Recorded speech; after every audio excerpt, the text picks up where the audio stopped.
धराली की तस्वीर दिखाते हैं जहां मंगलवार दोपहर तबाही आई थी। उत्तरकाशी के धराली में विनाश का ये मंजर दिल दहला देने वाला है।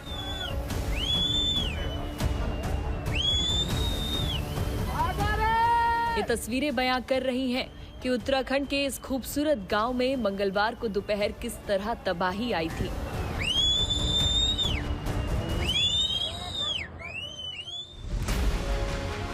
गाद में डूबे इन मकानों को देखिए और सोचिए अगर हादसे के वक्त इस मकान में कोई रहा होगा तो क्या हुआ होगा, ये सोचकर ही रूह कांप जाती है।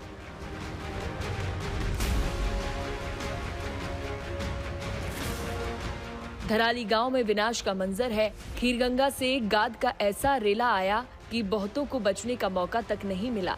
जो बच गए वो किस्मत वाले थे।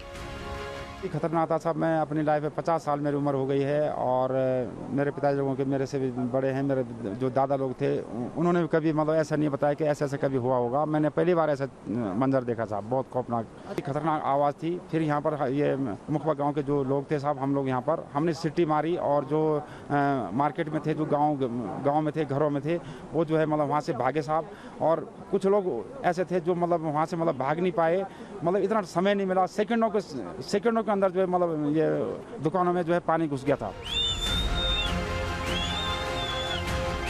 धराली के लोग बताते हैं कि जिस वक्त खीरगंगा से विनाश का मलबा आया तो मंजर इतना खौफनाक था कि एक बार तो सांसें ही रुक गई। दूसरों को चेतावनी देने के लिए सीटी बजाने की कोशिश की, लेकिन सीटी नहीं बज पा रही थी। जैसे वो बाहर निकला तो पूरा सैलाब था। जैसे हमने उसे देखा तो हमारी आवाज़ें बंद हो गई। हम सीटी बजाना चाह रहे थे ना, तो हमारे यहाँ वहाँ से सीटी नहीं बज पा रही थी और ऐसे ऐसे कर पा रहे थे, मतलब एकदम हम लोग भी प्लेस हो गए थे। सारे लोग इधर उधर भाग रहे थे और कई लोग ऐसे हैं जो वीडियो में हैं, 15-16 लोग तो हमारे सामने ही वीडियो में दबे हैं। और जो हमने वीडियो कई बार तब स्लो करके जब देखा, इस प्रकार का यह मंजर रहा, बहुत विवश था। हमने सोचा शायद जैसे गार्ड बढ़ती हैं, कोई बात नहीं, श्रावण के महीने थोड़ा नदी नाले बढ़ जाता है। धराली के पुजारी की सांसें क्यों रुक गई, वो मंगलवार दोपहर को इन तस्वीरों से आप समझ सकते हैं।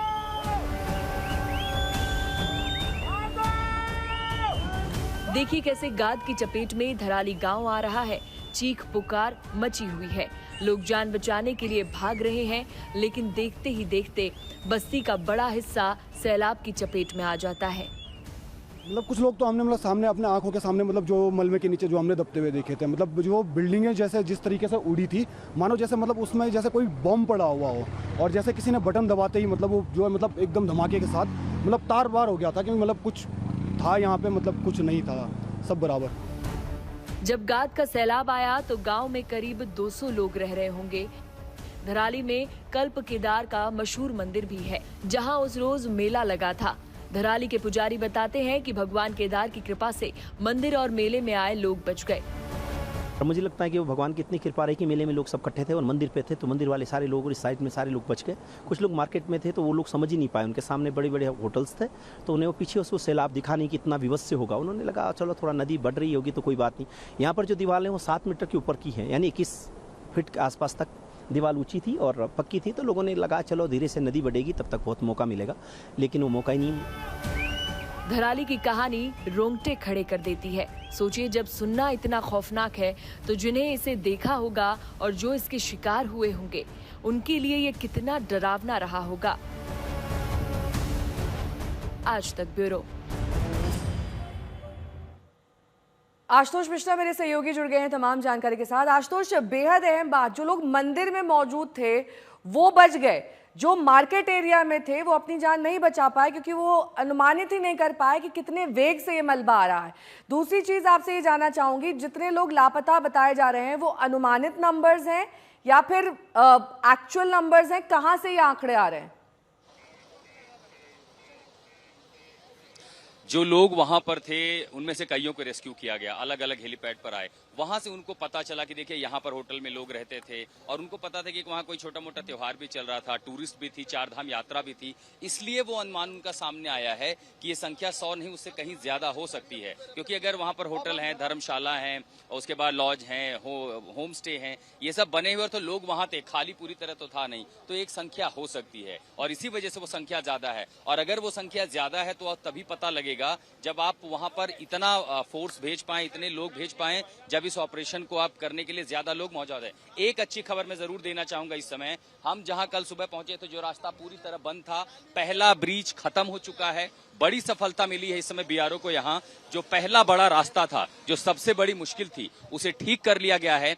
जिस सड़क पर कल हम पैदल नहीं जा सकते थे, उस सड़क पर अब यहाँ गाड़ियां जाने वाली हैं। गंगवानी जो आखिरी पड़ाव है जहां कम्युनिकेशन बंद है, देखिए उस रास्ते पर हम अब चल रहे हैं, इसको ठीक कर लिया है।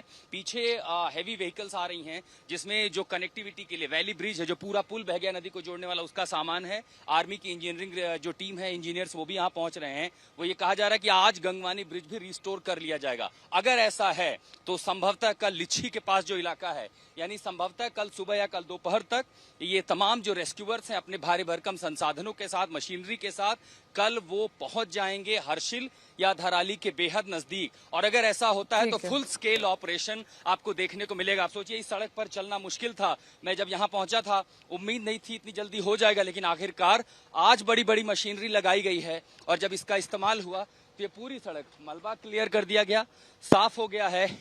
और आज तक उस जगह पर ये पहला वो इलाका, सबसे पहले हमने तस्वीरें दिखाई थी कि कैसे राहत बचाव कार्य में जो सबसे बड़ी चुनौती थी वो थी कम्युनिकेशन रिस्टोर करना। पहला पॉइंट रिस्टोर हो गया है और आज तक अब उसी ब्रिज पर जा रहे हैं जो पूरी तरह बंद था, इसको तोड़ करके रास्ता खोल दिया गया है। नजर बनाए रखिए, मैं लौटूंगी आपके पास। धराली जाने के रास्ते बंद है, जैसा कि आशुतोष बता रहे थे। जगह जगह लैंडस्लाइड से सड़कें टूटी हुई हैं, कहीं जगह पर तो सड़क ही पूरी तरीके से गायब हो गई है। ऐसे में सड़क मार्ग से राहत कर्मियों का पहुंचना मुश्किल हो रहा है। हेलीकॉप्टर ही वहां पहुंचने का एकमात्र माध्यम है।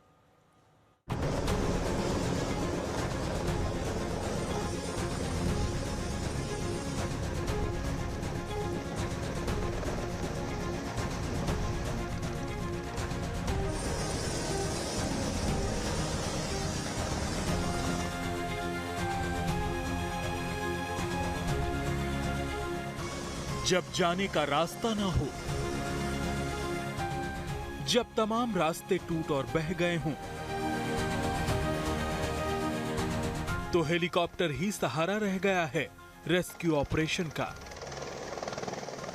यह तस्वीर उत्तरकाशी स्थित मातली के आईटीबीपी हेलीपैड की है। मातली हेलीपैड से आईटीबीपी के जवान लगातार रेस्क्यू ऑपरेशन चला रहे हैं। ये कल की तस्वीर है, जब हर्षिल से आपदा प्रभावित आर्मी जवानों और कुछ अन्य लोगों को लेकर आईटीबीपी की टीम हेलीकॉप्टर से आई, तो आज तक संवाददाता मौके पर मौजूद थे।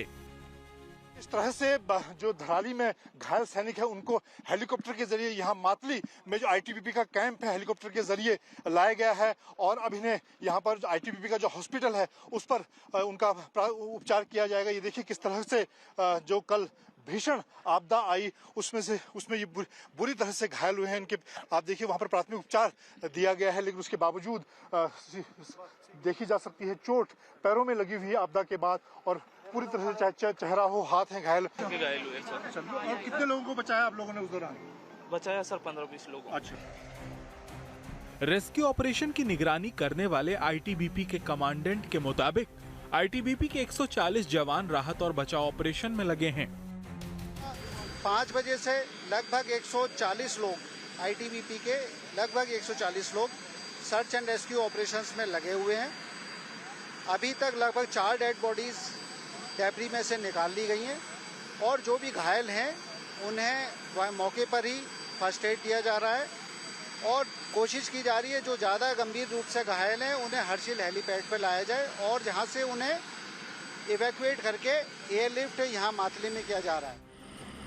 एक रेस्क्यू ऑपरेशन भटवारी से भी चलाया जा रहा है। यहाँ से भी हेलीकॉप्टर राहत कर्मियों को लेकर लगातार धराली और हर्षिल के लिए उड़ान भर रहे हैं और वापसी में वहाँ फंसे लोगों को लाया जा रहा है। हर्षिल में शिविर लगाने वाला हरियाणा के सोनीपत का ये परिवार भी कल रेस्क्यू होकर भटवारी पहुंचा। अचानक से कोई गोला सा आया था गिरड़ के, उसमें सब कुछ है ना बिल्कुल एकदम से बहुत ज्यादा मलबा आया, पानी के साथ में सब कुछ तबाह कर ले गया। पूरा धराली है ना खत्म हो गया। और हर्षिल में जो बाद में 1 घंटा बाद आया तो उसमें है ना हर्षिल के जो आर्मी कैंप था पूरा खत्म हो गया। 3 दिन से थे, 2-3 दिन से। वहाँ पे क्या आपका पर्पस था? आप घूमने गए थे? घूमने नहीं, हम शिविर लगाते हैं, सामान देखने गए थे। तो हमने तो सोचा देख के आए हैं, लेकिन हमें ये नहीं पता कि ऐसा हो जाएगा। हर्षिल के आपदाग्रस्त इलाके की ड्रोन से ली गई तस्वीरें देखिए। यहाँ का आर्मी कैंप पानी की चपेट में आ गया।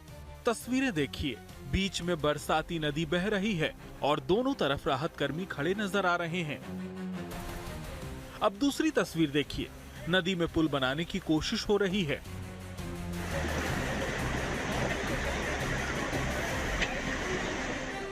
ये धराली की तस्वीर है। एसडीआरएफ के जवान रेस्क्यू ऑपरेशन में लगे हैं। पूरा इलाका दलदली है। टीन की चादरें बिछाकर अस्थायी रास्ता बनाया जा रहा है। कोशिशें लगातार जारी हैं। करीब 70 लोग लापता बताए जा रहे हैं। चिंता की बात यह है कि वक्त काफी बीत चुका है। मातली से मंजीत नेगी के साथ आशुतोष मिश्रा, भटवारी, आज तक।